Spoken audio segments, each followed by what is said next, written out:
Good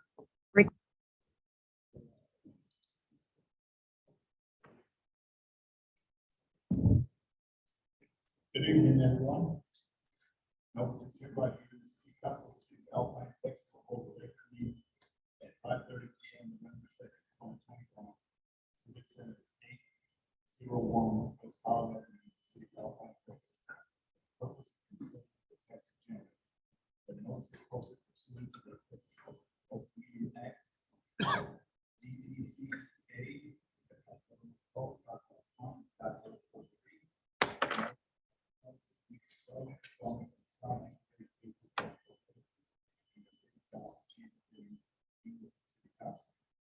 Members of others, we provide an opportunity to address the council with any agenda item at the determination of form and approval of the meeting.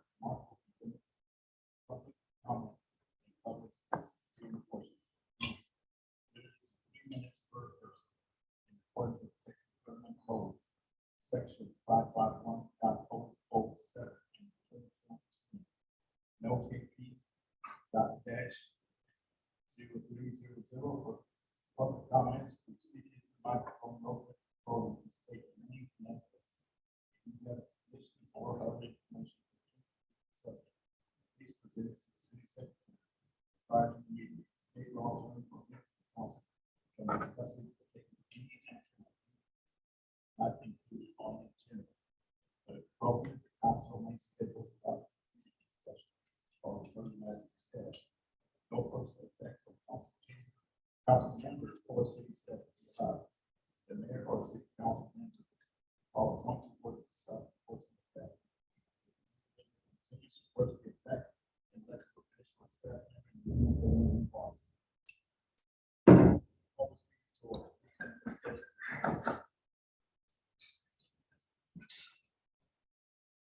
I pledge allegiance to the flag of the United States of America and to the republic for which it stands, one nation, under God, indivisible, with liberty and justice for all.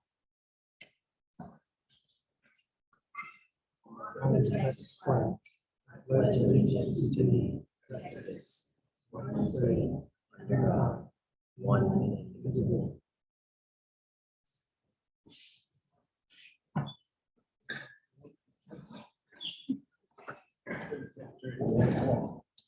Yes, Mayor, Councilor Rodriguez is not present. All other council members are present here in the Civic Center today. The notice of this meeting was posted on October 29th at 2 p.m. We now have public comments. First up, we have Nguyen Phan. Right up here.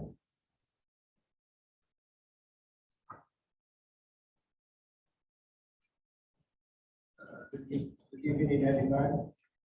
My name is Nguyen Phan. I'm representing for Coin Operating Machine. I got all the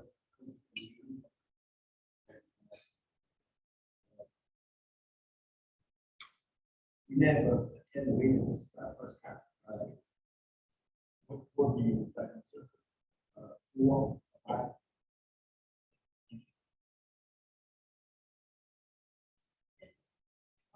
My name is Norma Leo. So you could continue with your comment. Yeah. So finish up.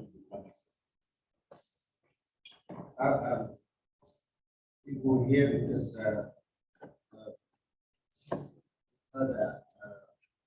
see will reduce the amount of machine for machine. So we would like to set to here and some comment that see reduce the four machine and we cannot survive just how our fee everyone is very high. So my comments, I would like to give us that 10 or 12 machine so we can survive at one way to slow down the business. Just a few too much works. So, anybody else? Next up, we have And I speak for all because their language is not this, so it's me and her. Thank you, sir. Okay. We have Mr. Oscar Cobos. Oscar Cole.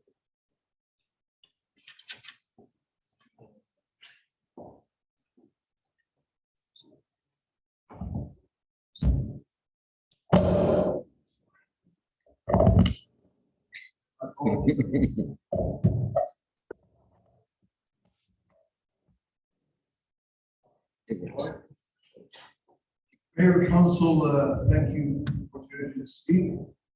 This evening, I wanted to touch Oscar Cobos, Ward 5. I wanted to touch on item 4 in reference to the Holiday Inn lift station. I personally met with Mr. Paresh about a week ago after the meeting that he spoke for about 3 minutes last night. I just wanted to mention to the council here that my understanding, this has been an ongoing issue for several years. Mr. Paresh has paid a lot of money for his lift station. My understanding also is the problem is also caused by the Marathon Road lift station. Also, there's probably an engineering problem that arises from the Soros State University. We all know that there's 1.8 million in the reserve fund that will be transferred out of the fund because for this. We hope, pray that this will be done as a community effort. This man has been put on the back burner for several years. I will encourage him in other areas to strategically confront City Hall on this, whether it takes the border regions or wherever it takes, because this is a lack of respect for this man's business. I hope this 1.8 million is used directly towards this station, not in the engineer's pocket, nothing else, no invoices, nothing else, but his situation with all due respect and a community effort. Thank you. Thank you, sir. Anybody else? Did Miss Loy or Mr. Loy Nguyen? As I speak for you. Okay, and then the same thing for Norma. Correct. Did you want to go ahead and make a, in case, when you get up there, if you could just clarify your first and last name and where you live, please. My name is Norma Moros Olivo, and reason I'm here is because I'm employed by Mr. Nguyen. And what we, like he said, if we go down to 4 machines, it's impossible for him to survive with his family. They like I've outlined, they moved down here with the family. So we were trying to see if we, like he said again, I'm repeating what he said, we could go above 4 machines, because it is not going to be possible for them to function here without the machines that we are really asking for. And we do pay the city first quarter, it's $630. And then the second quarter is $504. And then the permit is $3,000 a year. So they do put into the city, and state permit is $6,300. So, and our customers know that you are talking about 4 machines per game room. And I mean, like they say, we don't have anything else to do. We don't have anywhere else to go. After work, they like to go and just, relax and play, and they can go home, or on weekends at any time. You're taking away something from the city that they really enjoy doing. So I just hope you all consider, giving us a little bit more machines than 4. Right now we have over 10 machines, over 20 machines, but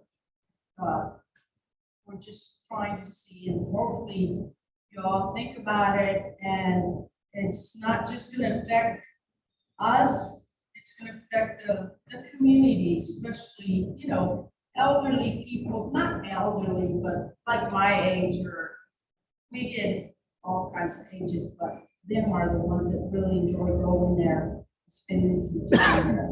So hopefully you all consider giving us a little bit more than 4. So, thank you, and I'm sorry, I live at 209 South 10th Street. Thank you. That concludes everybody who signed up. Mr. Rick Stevens would like to make a comment.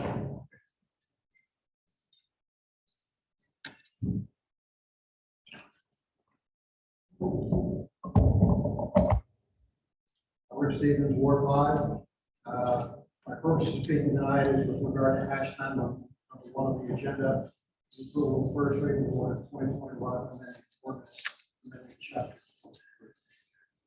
I would contend, I talked about this last meeting, that the full intent, I shared this with Jerry earlier today. Proposed amendments to rewrite the council rules, which I can certainly understand the need to do. But it eliminates any potential dialogue discussion. As I shared with Jerry today, having spoken a number of times in these sessions, I have yet to receive a phone call from anyone on city council, including my own council. I've discussed. This should be a forum for the opportunity, since you all will call meetings, is to be able to provide your feedback and dialogue. Those first reading completely eliminates anything. I find it disingenuous that the article that you quoted in terms of the Attorney General KP 02000 is the basis for these changes.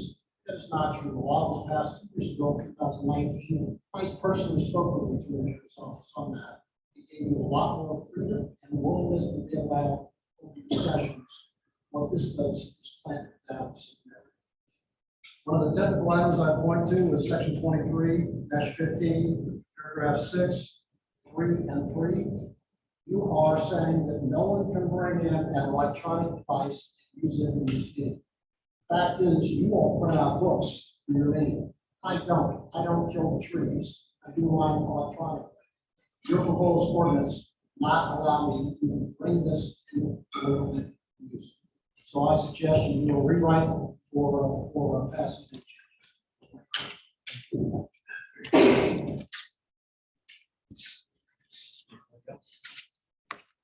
No.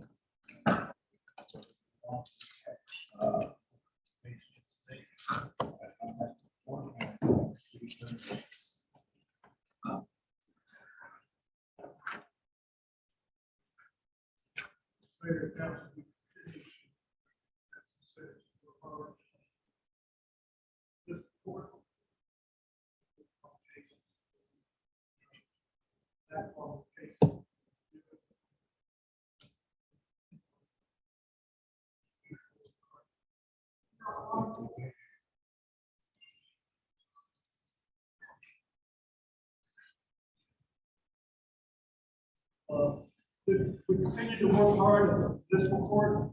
That success. 2 days every 2 weeks. That board roundup.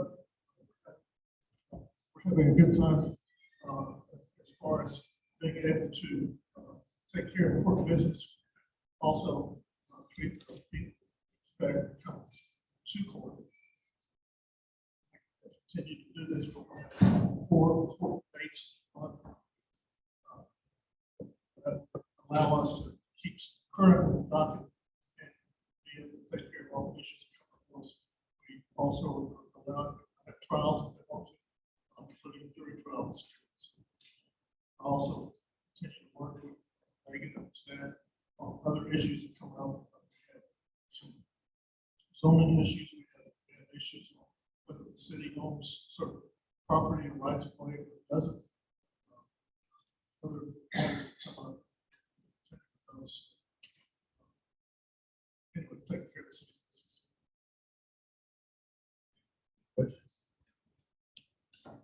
Please.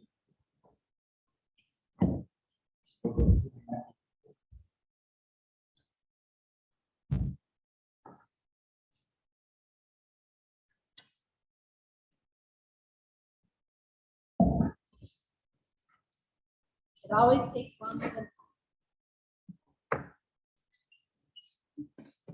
Honorable Mayor, Council, and the public, some of the things that we've been working on internally, I wanted to bring to everyone's attention.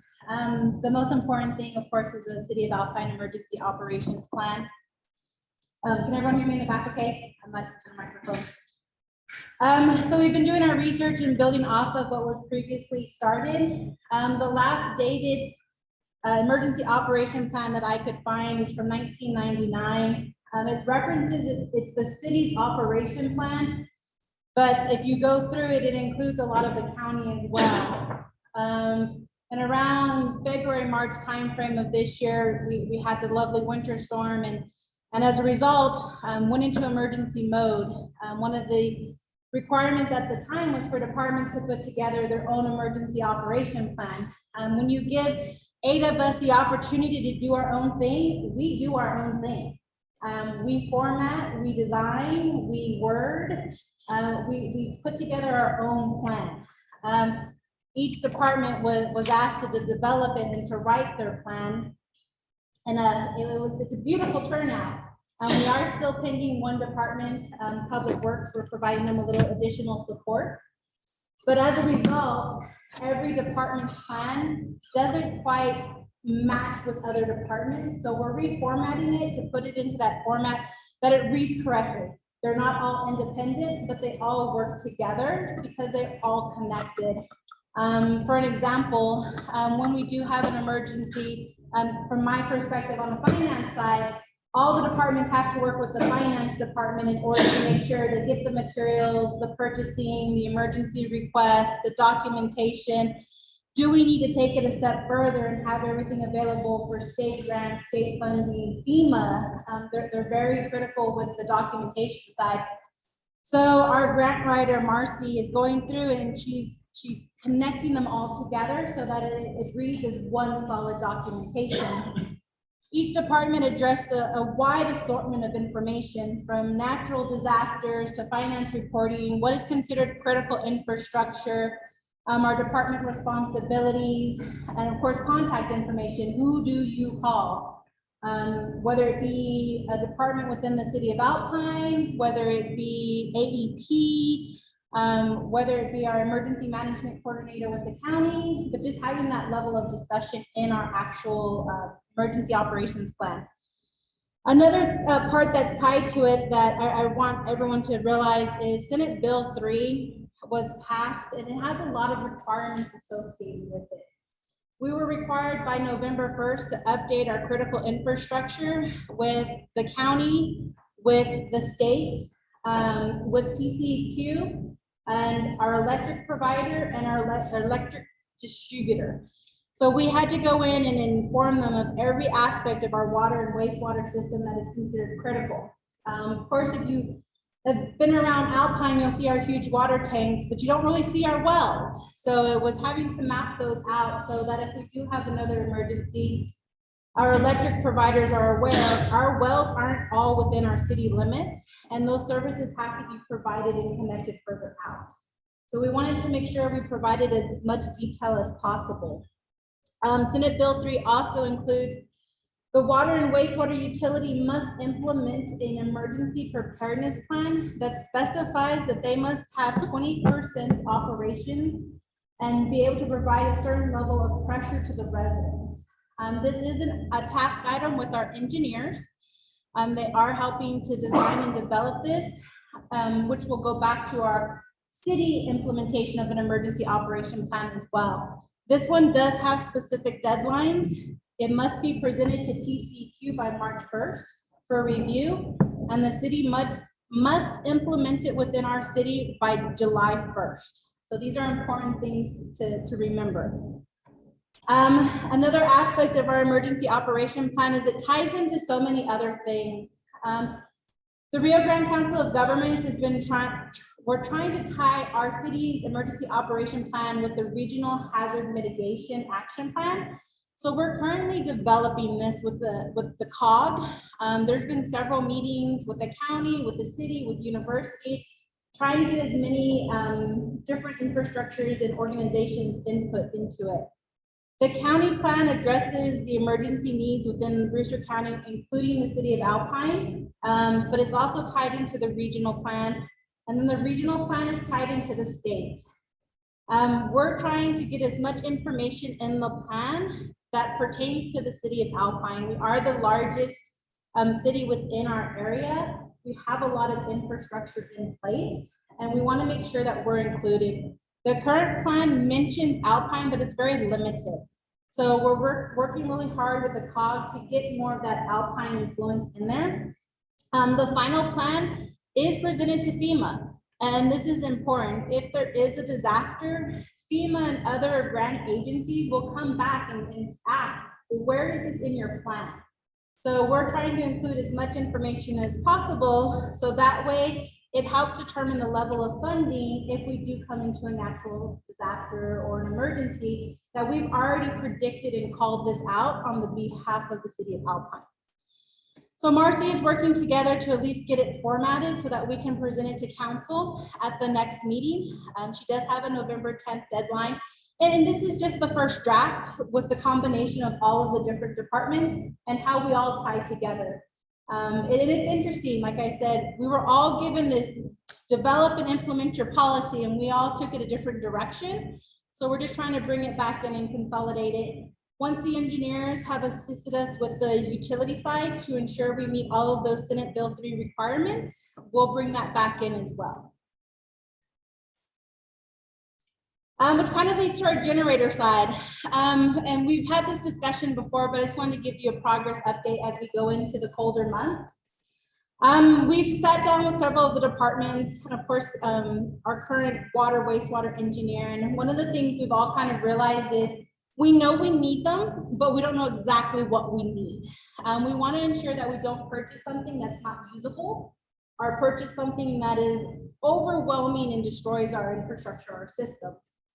So we will be submitting a request for qualifications for on-call engineers. This would be a case-by-case thing. It wouldn't be they're on the books 24/7. It would mainly be for the items that we need, specifically generators, possibly grants if we're required to have some type of engineering aspect to it. You'll see this with our like CDBG grants and our Texas highway stuff with our roads and our sidewalks that we've been going out for. The other big aspect that we're looking at is a request for qualifications for an electrician. We all tinker. We have tons of employees who don't mind tinkering with fuses, but when it comes to looking at our actual water infrastructure and the wells and the pumps and everything that goes into it, we really need an electrician to say, this is the kilowatts you need, this is the size you need, this is what it would cost ideally to get it installed. Does this generator have to be housed in a special container unit? Just all the information that we know we need, we're just not at that level to make the decision. Of course, it assists in the determination of the size and the quantity. Right now, our big locations are our gas utility, our water, wastewater infrastructure, our police department and animal control, public works, and the civic center. During the winter storm, the one thing a lot of people asked in conversations I had was, why not open the civic center? Well, the civic center doesn't have a backup generator, and this building was without electricity. So there was no way to bring in people who didn't have electricity at the same time to provide them a warm spot, a place to use the restroom, because we didn't have the backup to do it. So we want to make sure that we move in that direction so that if we do come across another incident like this, that we can provide that additional resource so that there's multiple locations throughout the city and not just one.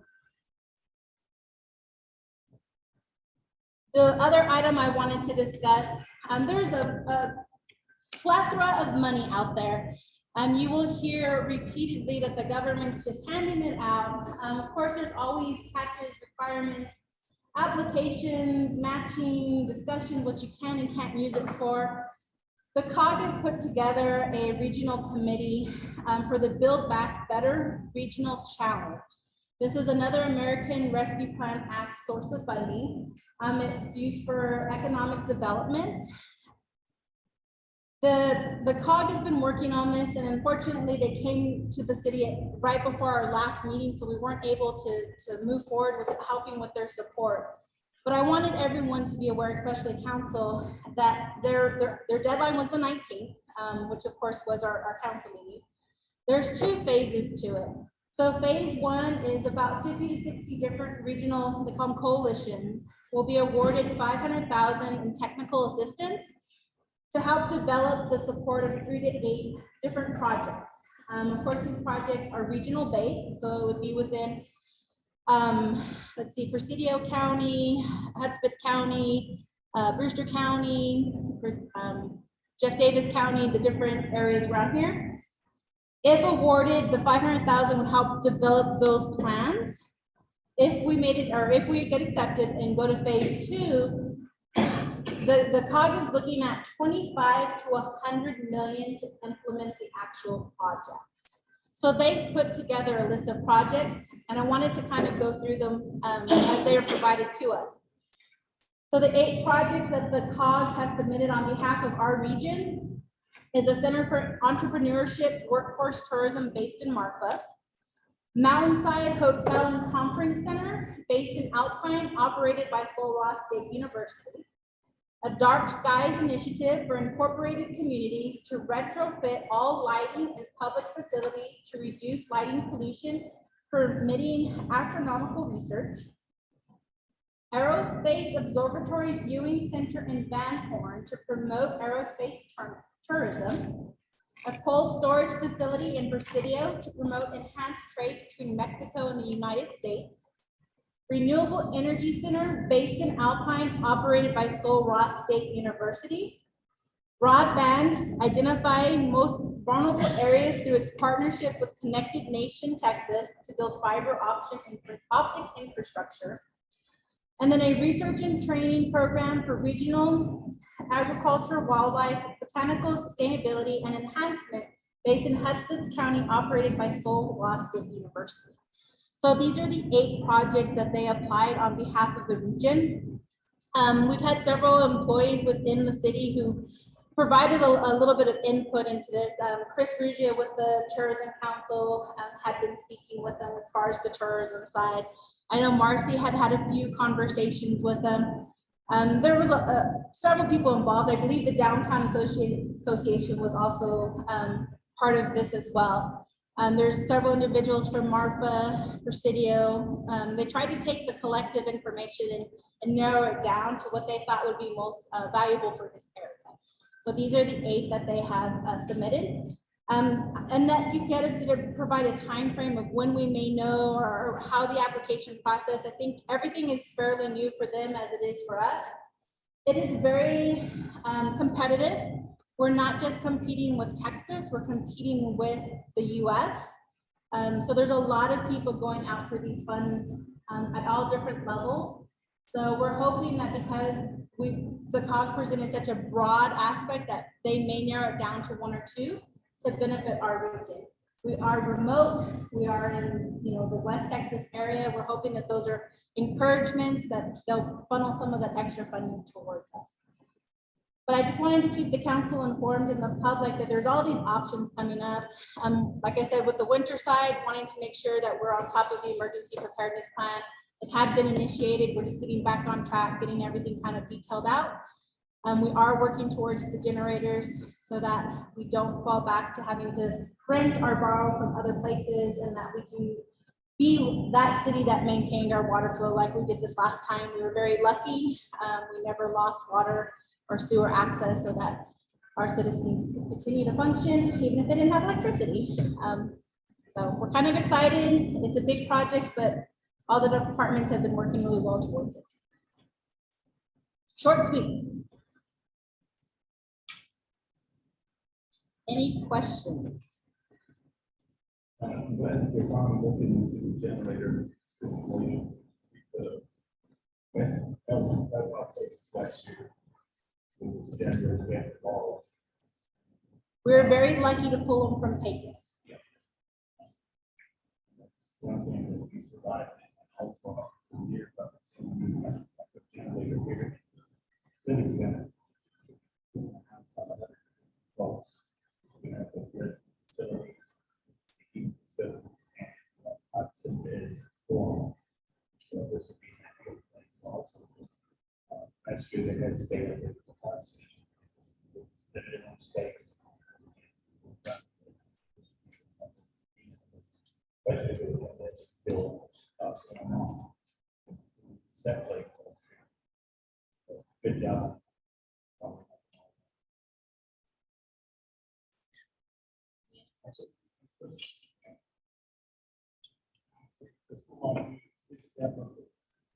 So we have Jessica Borst. She is our permit tech, code compliance, organizer, record keeper. She's been doing a little bit of everything. We do have a temporary inspector who has come in multiple times to keep up with all of our permitting. She keeps on top of him probably better than anyone. Scheduling, I mean, we're processing them as fast as we get them. And I asked her here today because she's got the wealth of information, and there's been a lot of conversation lately with not having a building inspector and permitting and how's the process. So I really wanted her to kind of lay everything out that she's been handling over the past several months. And so she's put a great presentation together. She is nervous, not gonna lie here, but she has a wealth of information for you. My name's Jessica, and I'm with the Building Services Department, currently the permit tech and Department of One. So I put together a little bit of information for everybody to look at because July 2021 was when our previous building official was here, so we can kind of compare what he was doing when he was active and what we've continued to do as a department with him no longer here and working with a third party. I just thought 1 month wouldn't be sufficient to be able to kind of see what's been going on. So when July 2021 was the last month we had a full-time building official, we pulled 39 permits total, and we pulled in $11,147.17. And the valuation for the city in a whole was $364,185. We conducted only 12 inspections during that time. If you look at August, we have a third-party inspector. We have Roy Mendoza out of Fort Stockton, who's working after hours and on weekends. So he is already full-time with the city of Fort Stockton. He's been kind enough to come in. Sometimes he comes earlier, but most of the time it is after hours, after 5 p.m. and on the weekend. So that means that I am currently working after hours and on the weekend to assist him.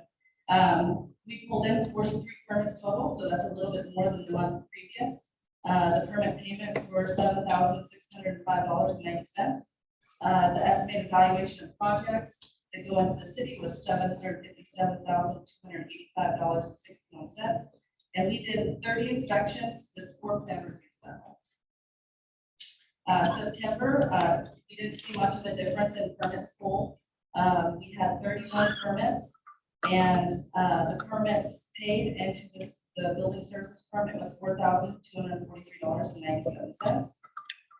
The estimated valuation project was $422,175. We did 35 inspections and 1 plan review. So currently, this was submitted a week prior from today, so we've actually done more than this, but this was what we've done so far before I submitted all this information. We did 32 permits. And the building services department pulled in $5,282.75. The estimated valuation for our city was $715,747.48. We did 30 inspections and 1 plan. So as you can see overall, between July and October, we really haven't seen a decline in permits pulled for the building services department. And that's a good thing because a lot of times when we have a vacancy, people tend to do things on their own and not pull permits. So that is encouraging, especially since we, as the city jumped on getting a third-party inspector. Some people still think there is not somebody, and I have currently people calling all the time asking if there is one, or people saying that there isn't one. So there is a correction there where we do not have a full-time city building official, but we do have a third-party inspector that's working with the city. And to be thankful for that because the city can continue to move forward with building permits, inspections, and high weeds for code compliance. The previous building official, or the previous code compliance officer didn't leave me enough data, to show you July. And I kind of picked it up in August, so that's why August looks so little. And so right now, as by myself through September and October, that's what I've accomplished on my own. High weeds has been a problem this year because we had some rain. Some of the weeds are 5 to 6 feet tall in some places that are vacant lots, and a lot of times the property owners don't live in Alpine. So how we end up finding these letters to be sent out is by a citizen complaining or just by doing field work. So a lot of times when I'm going out doing inspections, I will notice something that's a problem, so I'll write down the address and then I can do research on who owns that property. And so together as a community and also just doing outside field work, we're able to find these addresses. Investigating the property ID and ownership is a little bit difficult because our mapping system isn't up to date. So I've been trying to work hand in hand with the Brewster County Appraisal District, and they've been really great in helping me find some of the information that I'm not able to find. And so we do write out letters and send out letters through the USPS mail. And then later we go and reinvestigate what's been done. There's a lot of people that have been really kind, took care of the problem right away. There's some properties that are in conflict with family. So everybody's story is different, or they don't live here and they're hard to contact. So there are some properties that we've sent out letters that I've had no contact with, but I would say 50% has contacted our office and has tried to get it resolved or are working on it at this moment. And we haven't currently sent out any fines for any of the properties. That'll probably happen soon. The planning and zoning is a whole nother job in itself. We've had 5 special use, conditional use permits come through our department between July and October. 1 amendment of point operation establishments and 1 amendment of dark skies ordinance. The dark skies ordinance, we didn't have anything to do with as far as amending the ordinance, but it does affect our department because we have to educate the community and we have to take workshops to understand what exactly that ordinance says.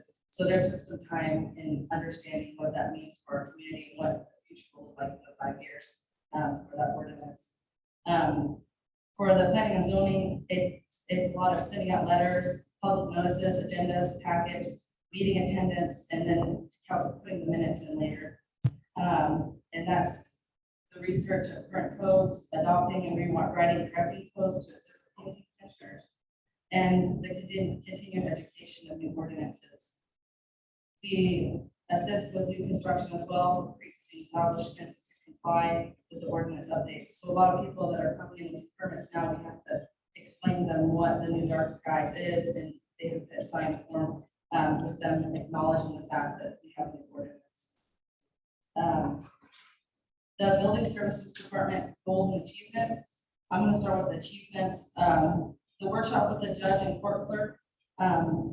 At first, when I started code compliance, there really wasn't any process and procedures as far as once you identify a problem, you can write them a ticket, but where does it go? And so I've worked on a workshop with the judge and the court clerk, understanding what type of documents they want to see and the process and procedures that they want in place.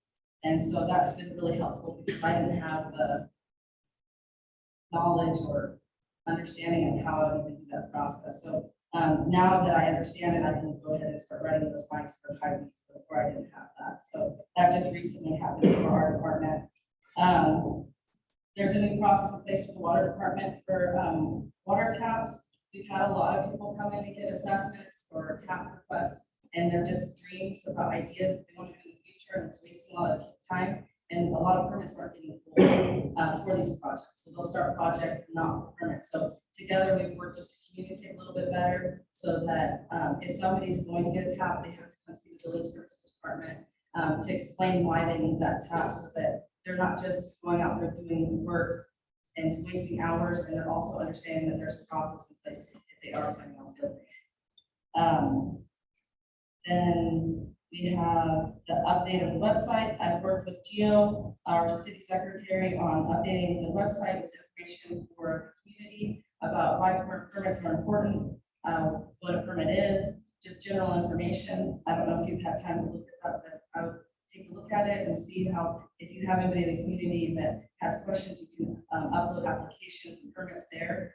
Instead of having to come into our office, especially with COVID, a lot of people don't want to be in person, so you can do all of that online.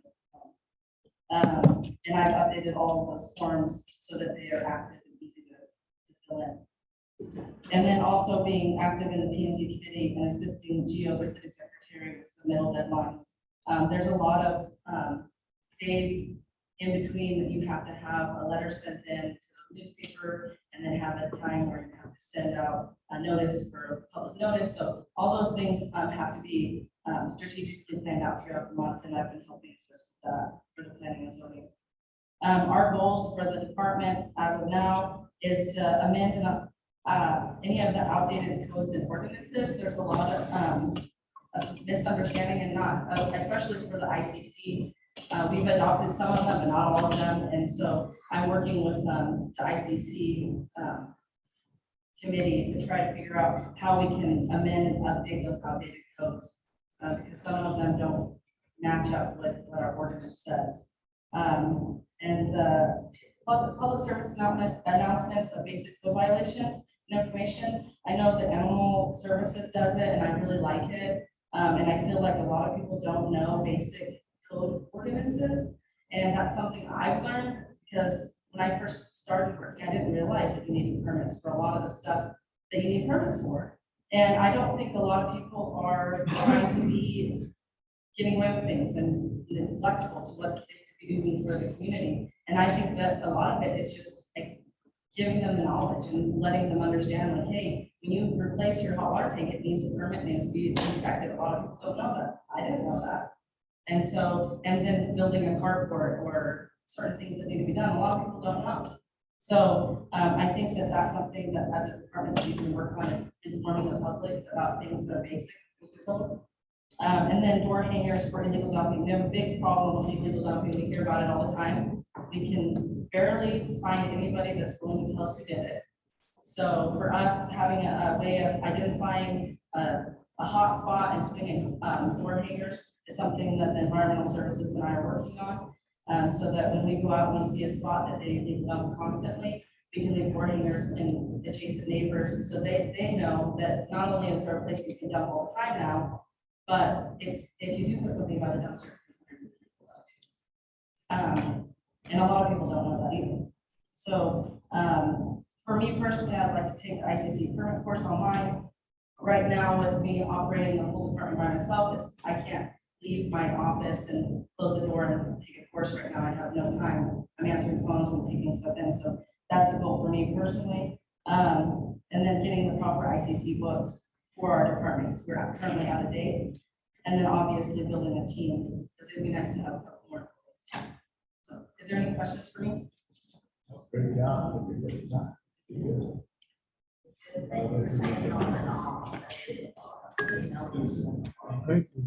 Thank you. Okay, Jennifer Stewart.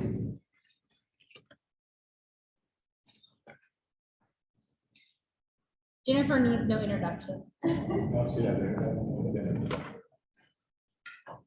Jennifer, Animal Services Department. Yes, so. So I'm doing my report, my third quarterly report today. This is covering July, August, and September of this year. My first slide here is our stray intakes for these 3 months.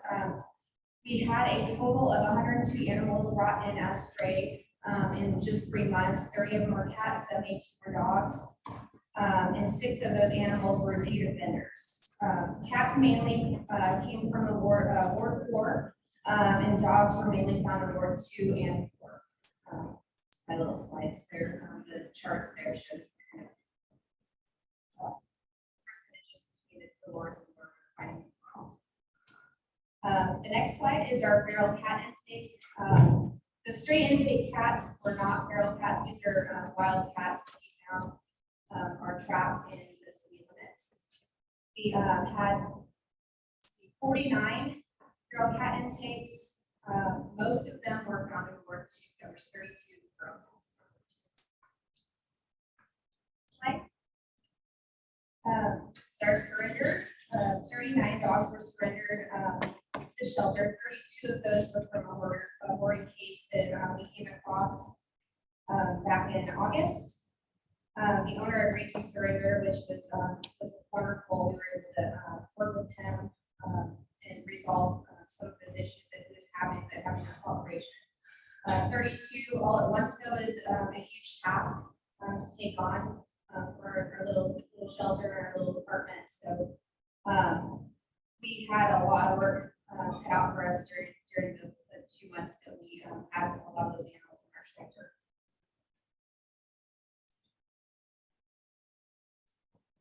This slide, these are other intakes. So it's not just picking up strays and getting animals just brought in to be surrendered. We had several other types of intakes. We had a dog and a cat return due to non-compliance after a court order. 5 puppies were actually born at the shelter. 1 brought in due to an owner medical issue that they had. They couldn't take care of their animal. 2 dogs brought in due to an owner passing away, which we got to reunite with again over afterwards. Which was really good. Although with that. 14 dogs and 3 cats were brought in from 1 seizure warrant and then 32 from another warrant. 3 were surrendered in the second case. In the first case, the owners were allowed to have some animals back out in compliance. Next slide. This is a comparison between the past 3 years, third quarters. You can see by the slides that the purple is the straight intakes, and then the littler ones are the return to owner comparison. So you can see that our intakes have decreased, which is good. We like to see less strays. And then you can also see that our return to owners have actually increased. We're seeing more people come in to reclaim their animals, which we want to see to keep them out of the shelter. We had 19 cats and 37 dogs reclaimed in this shelter. Adoptions, 42 total, 25 cats and 17 dogs. There's pictures of our adopted animals up there. Transports, we had 55 total transported to other rescues, 4 cats and 51 dogs. Most of the dogs and cats from the 32 animal warrants and the 17 animal boarding case were transferred to other rescues. So there was a lot of networking that went on after we got those boarding cat cases back to back. And we could not have been as successful if we didn't have help with that. So transporting was a big deal for us in the third quarter, I'm sure. Next slide. This is just kind of some feel-good slides. These are some of our transports that happened in the third quarter. Most of them have been going to Portland, Oregon, and these are some just success pictures. We want to make sure that people know why transport is so important. We started with 45 animals already in our shelter between January and September. So with the straight intakes, surrenders, all that stuff, we had 258 homeless animals within 9 months into our home or into our shelter. So these were combinations of strays, surrenders, order cases, all of that. 258 is a lot for our tiny community in a span of 9 months. A problem solver for this is staying in neutering. I'm going to say it over and over and over again. Is we have help in our community to get this done for free or low cost, and it'll help with decreasing the amount of animals in our shelter. Next slide.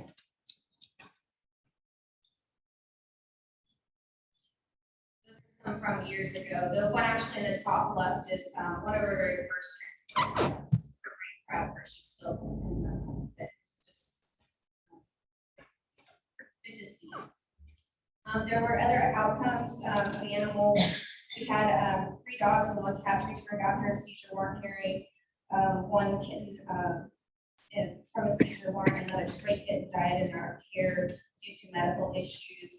animals, euthanized, not including feral cats, were one dog due to aggressive behavior, 2 dogs due to bite incidences, 1 dog due to aggressive behavior and past bites in the home. 1 dog was returned to an owner after quarantine. 1 dog was returned to the shelter due to adopters not being honest on their applications. And 1 cat returned from a partner rescue because it had ringworm. We did not know about it when it showed up. So, next slide. So this is our end of the month shelter counts. You can kind of see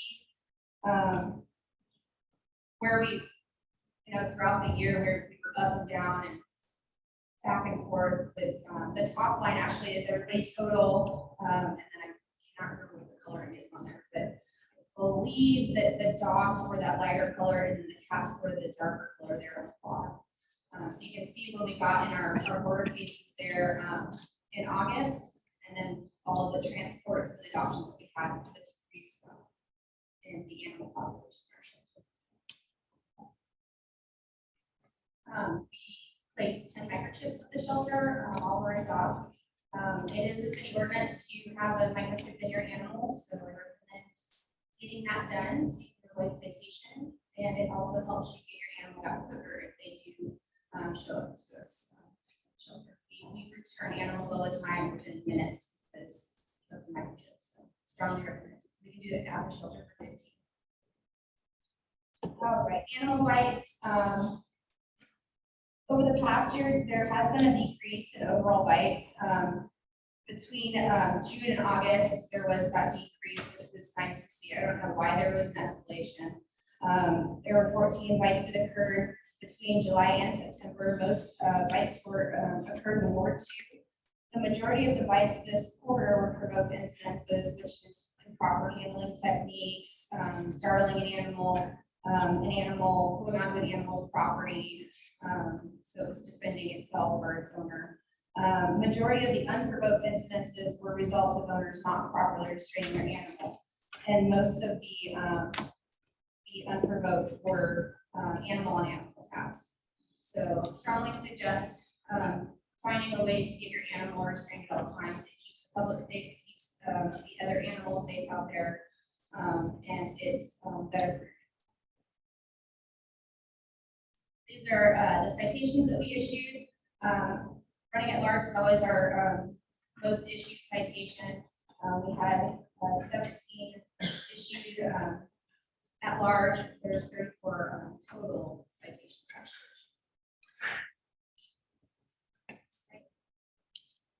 Monthly PSAs, I've been putting a monthly PSA out since January of this year. I've actually had a lot of fun doing it. It gets some really good information out there to the public. I post it on our Facebook pages, and it's also on the city websites. They do keep them under Alpine Animal Services section on the city page, so they're never taken off. You can always go and see that information that I've provided. July was summer safety tips, August volunteering, September was information about spaying and neutering. Any questions?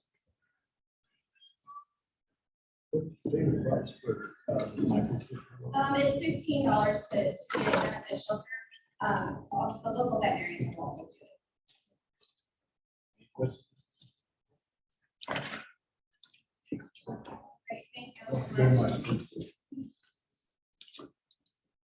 Okay, we'll be public hearings. Public hearings, I think, citizen needs and comments on special project applications to follow. Fill out application. Comments government to establish a home bar which would include serving and sale of alcohol products located on 116 North Fifth Street. Record owner is law. Hopefully, that is. Any comments?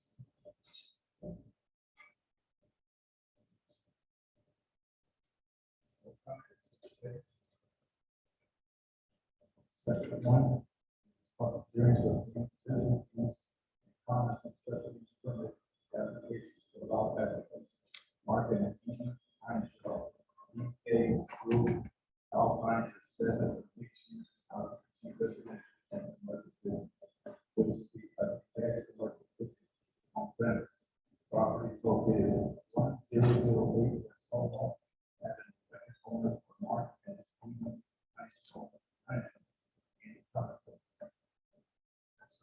Yes, sir. I support their efforts. Okay, good, thanks. Okay, let's move on to consent agenda. Management action report, progress with the board, order, et cetera. Notice to the public. Comment, item, Counselor Bernie, Beckman, support. Item, all items acted upon on one vote, being acceptably discussed by council members. Which you can't, but item. Move. Withdrawn for individual consideration. Items not requiring special and acted upon. Choose the remaining items. For one vote. Approval of October twelfth, 2021 special meeting minutes. Approval of October 19th, 2021 regular meeting minutes. Approval of excused absence of Mayor Ramos from October 19th, 2021 city council meeting.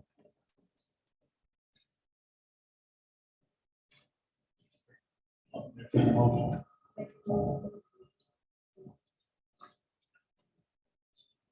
Second. Okay, motion's been made and seconded. Discussion.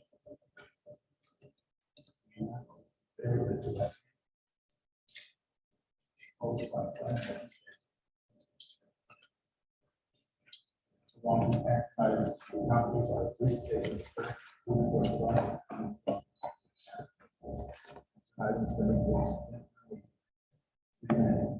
Approve the first reading of ordinance 2021-11-01, ordinance amending chapter 23, city council, the Alpine Code ordinances, amending article 1 in general, amending article 2, rules of procedure, establishing article 3, rules of decorum.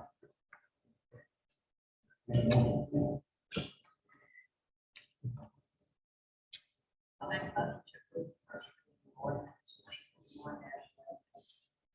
2021-11.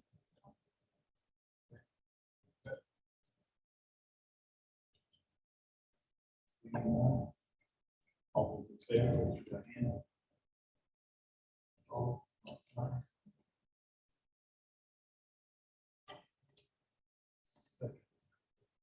Approve the first reading of ordinance 2021-11-02, an ordinance recommended by the Planning and Zoning Commission, amending the coin-operated machine ordinance to include a total allowable machines per establishment, updating the fee schedule, and updating the special use permit fee.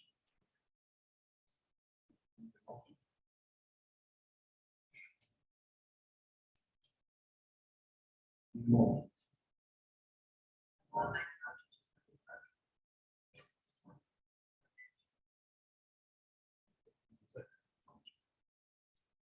a motion to approve the first Mayor, I would like to recommend that the number of machines be increased to 10. It's a survival mode.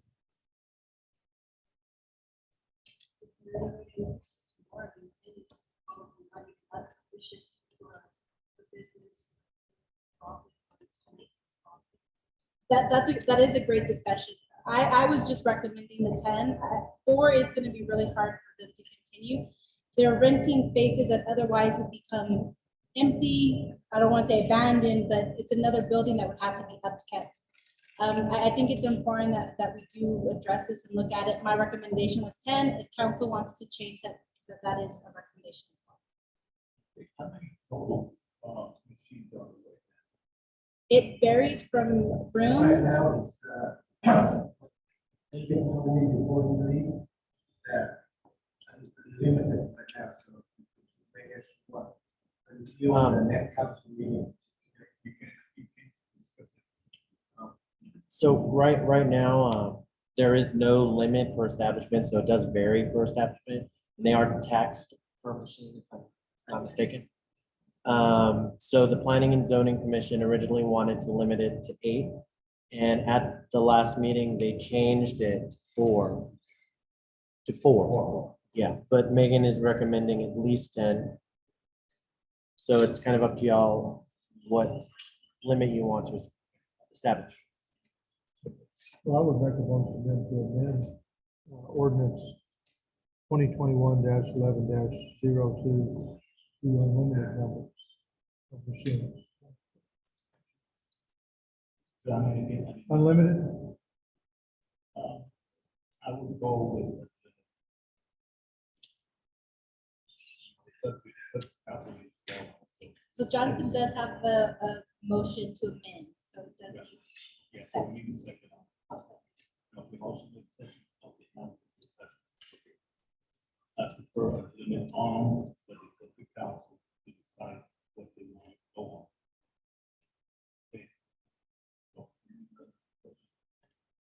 Okay. Besides the 3,000 they pay annually, they pay for machine, right? Another Yes, machine? so the new format that they do have to pay a special permit use fee. They have the 3,000 permit fee. They have the, what's considered a tax per machine. These are all city fees. In addition, they are required to pay state fees to the state for each machine and to be able to function as a game room. The city currently does regulate them. We don't have more than, I believe, 3 in operation right now, maybe 4. The police department does have to sign off on it.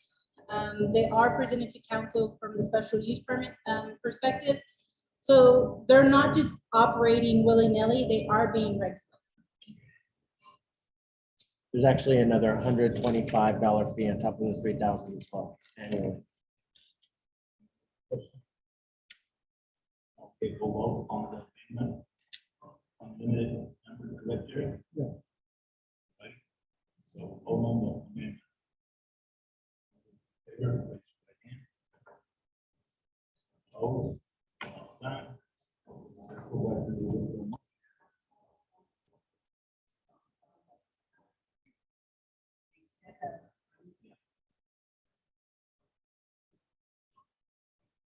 If you step out, you're using your phone.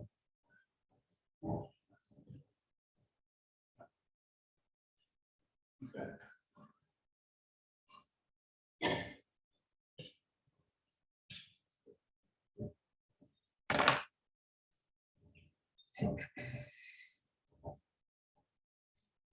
Now we vote on the motion. Okay. Discussion on all this.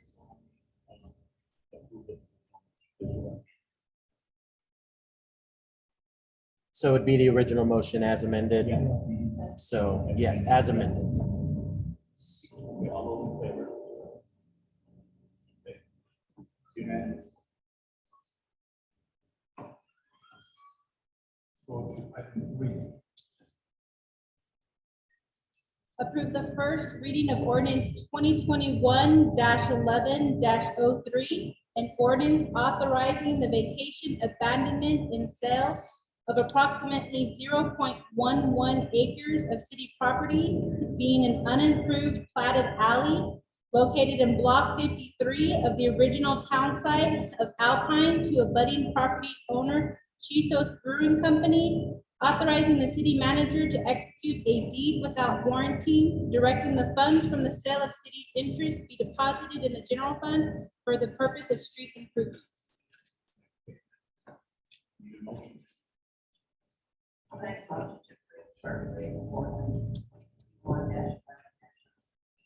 that's second. Okay, second discussion. I'd like to make a comment. Yes, sir. I think the city, in my opinion, might owe it to the citizens whose properties border the alley, to leave the alley in place so that they have a buffer zone between the new Chisos Brewery that's being developed and their home. If this, if we sell the alley, that potentially the Chisos Brewing could go right up to their back door of their property, and I think that's nice. I know from a appraisal review perspective, it would be difficult perhaps for an owner to sell his home with a bar in the backyard. The noise could become a problem with a bar in the backyard. And I think they deserve a little bit of an abutment between the Chisos Brewing and their home.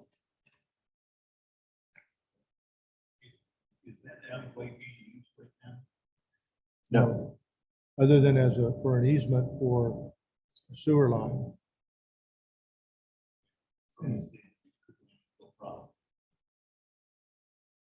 Well, they wouldn't be, if we were to sell the property, they wouldn't be permitted to pave over the alley because of, if that's my understanding. Right, If they did pave over it and the city infrastructure was to break, the city would have the right to go in. to Fair go enough. whatever was Still have to also file setback requirements to the property line. So it'll be condition.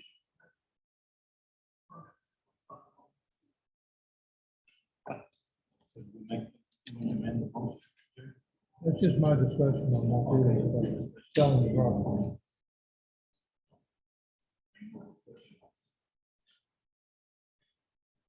All those in favor of the motion, raise your right hand. Okay. Three and against. One.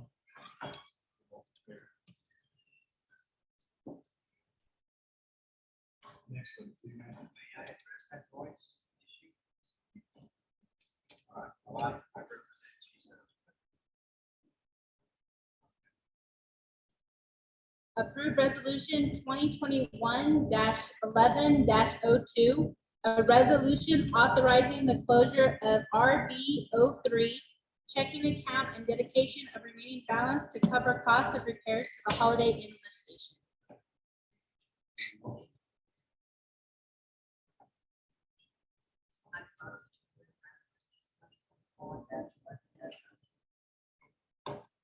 Second, So, discussion.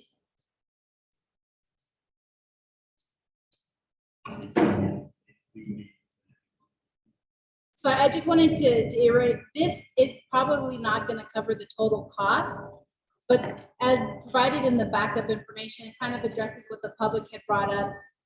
This is to go towards some of the possible engineering, the possible repairs, new pumps. This is just a start to dedicate towards that problem. This money, I did do some research with our bond counsel to ensure that we could use it, what we could use it for. It was originally tied up with a debt that the city had taken out in 2003. This past fiscal year, we did pay off that final debt payment, leaving the reserve amount in the checking account. It is a completely separate checking account. Their recommendation was to make sure we put it back towards our water and wastewater capital assets to ensure that it didn't come back on us. There usually are some if and when situations when it comes to some of the bonds and stuff that we take out. So I just wanted to ensure that the money could be utilized for this, and we weren't required to put it to a specific type of project. It can go to the general fund. We met with the what she was doing, Yes. and I was astonished at some of the stuff that would mess up the lift stations. There are buildings in sewer, how you get that in there, I don't know. How to figure it out. So there's a bunch of stuff, and that's where the problem actually is. Up at the hill, you know, dumping machines, shirts, shoes in there and causing product machines. They're really expensive to get the people, they go overtime to go out there and repair them. So, this is something that to me, it's a no-brainer. Okay, First step to make it. first step. First step. Okay. So all over there, there's like. Okay, motion carries. Don't worry about it. I can find. Approved recommendation by the Planning and Zoning Commission to approve a special use permit application to allow applicant Thomas Kellner to establish a wine bar, which would include the serving and sale of alcohol. Property is located at 116 North Fifth Street. Record owner is Loft Holdings LLC.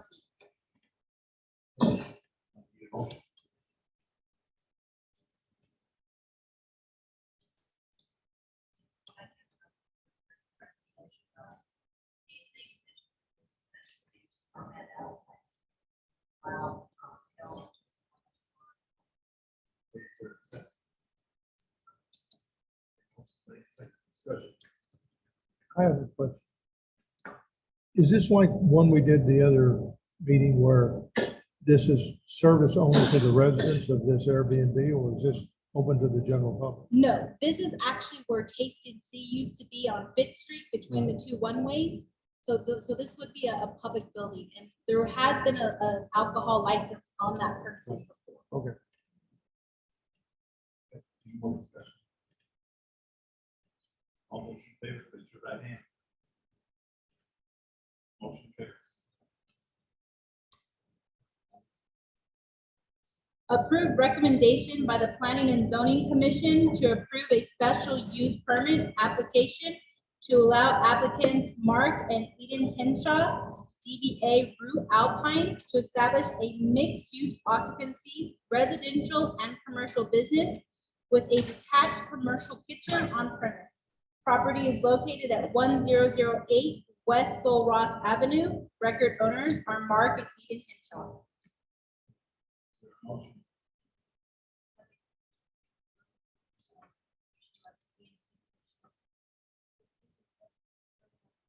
Discussion?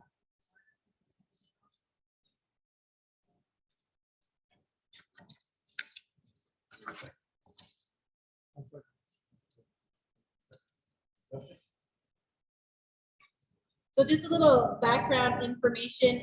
This property is actually located across from the Dollar General on the west side of town. The address is on Sol Ross, but the access to the property, they would be using off of Highway 90. It's mixed use because they currently own the residence and then of course the commercial properties that are in front of it. They're currently unoccupied, they're vacant. So they're trying to establish kind of a come and go place where you could pick up sandwiches and things to eat. So the parking and that would not be addressed on Sol Ross. There wouldn't be that issue. And it would allow, because they have that empty area for people to come in, pick up what they've ordered and then to leave. Any more discussion? None, all those in favor? Motion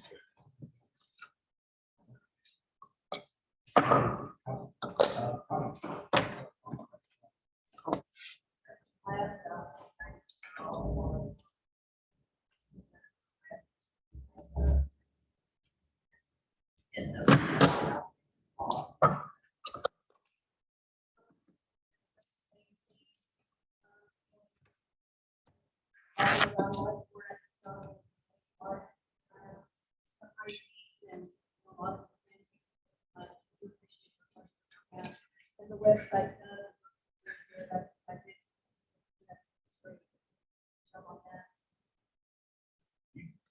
Today, the street department was doing seal coats on my area. They do a good job, I will let all the safety procedures and everything. I would like to just express my thanks for all the hard work that you and your staff do and the city council does to keep Alpine going in the right direction.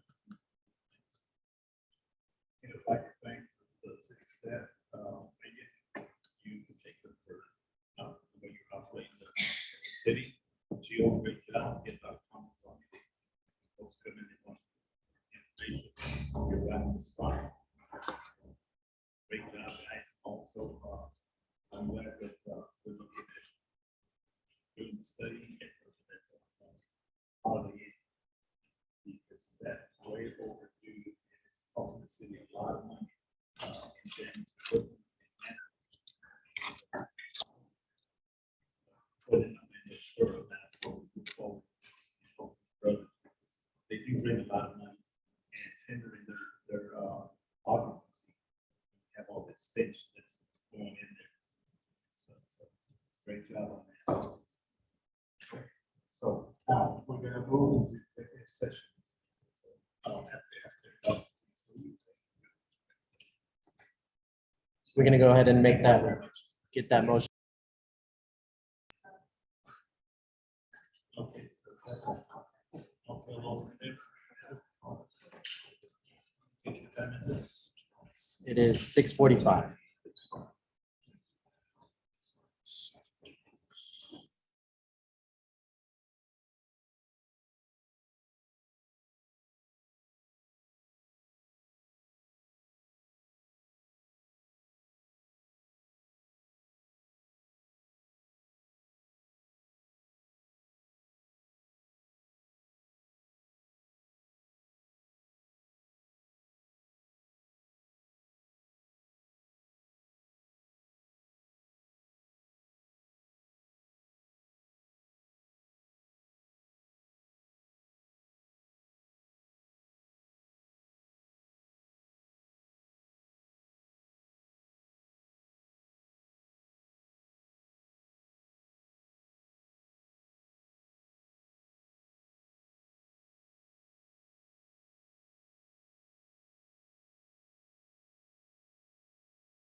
1 second. Okay, Okay, we're ready. ready? Mhm. We're back in regular session. I need a motion.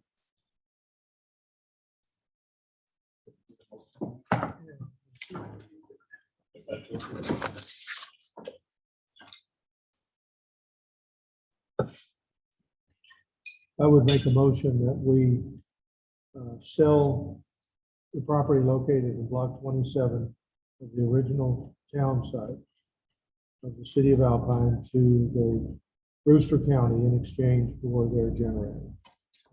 Does that sound like a good motion? Second. Any discussion? All those in favor? Opposed, like sign. Motion carries. You need to clean that up. Okay. You need to make it sound more official. No problem.